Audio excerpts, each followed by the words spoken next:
And the head of the company says forget the gloomy job forecast. He can't find enough D.C. residents to fill the jobs he has, but he needs people with the right qualifications. Joining us, Antwanye Ford, president and founding partner of Enlightened Inc. Antwanye, thanks for joining us. Thank you, Rebecca. So first, before we even get to the jobs you have, let's talk about the jobs you thought you might not have. You say this was a difficult time for anyone with contracts with the federal government. First, you had the continuing resolution and the standoff over that, the CR as it's known, and then the debate over the debt ceiling. As a small business owner who was trying to guarantee jobs to your people, take us behind the scenes. What was going on your side? Yeah, the hardest part was to determine who was going to be at work the next day. When we started talking about the debt ceiling, literally they were saying they weren't going to be able to pay certain bills. So those of us that were not necessarily critical to that particular project may needed to go home that day. And we literally had to make a list which one of our contracts were critical, which one of our employees were critical, and had a plan the night before they approved it.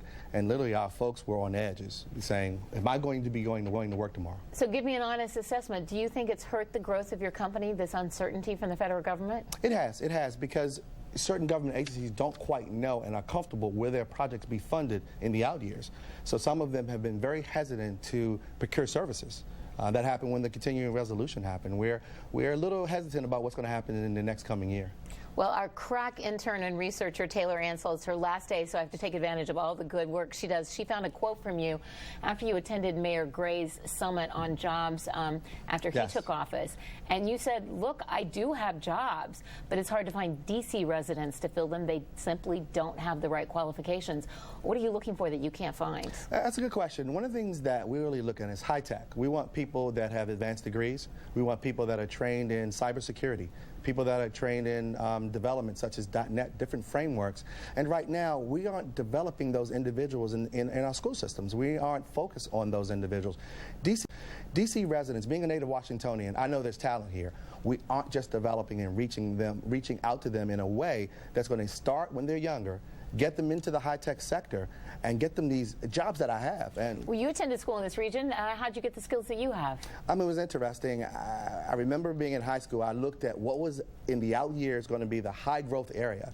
And in high school you did? In high school, because I was like, how can I make more money coming out of school? You say you were mentored by two parents who worked hard in their own small business. It was an upholstery company. Yeah, my parents started out right on 14th and 8th Street. Every day after school I went there. That was my model. That's what I saw. But you weren't learning IT in the upholstery business. No. You were learning how to work hard. I was learning hard work, and I was learning how do you make sure you're doing something for yourself. And how do you make sure you can try to control your own destiny, but most important, customer service. My parents were great at it. So for people who are no longer in high school but may want to reprogram their skills, is it too late? What do you tell people to not go at all. One of the things that's extremely important is I think the mayor's really looking at community colleges.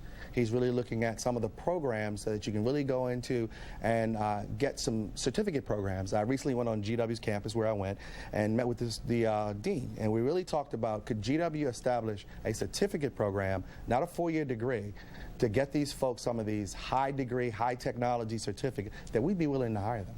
Antwanye Ford, you are highly respected in this town. It is always a pleasure to talk to you. Thanks for sharing your insight on our Spotlight on Small Business. Thank you so much. And up next, the Washington Business Report Roundtable. We've got some hot topics after a hot week on Wall Street.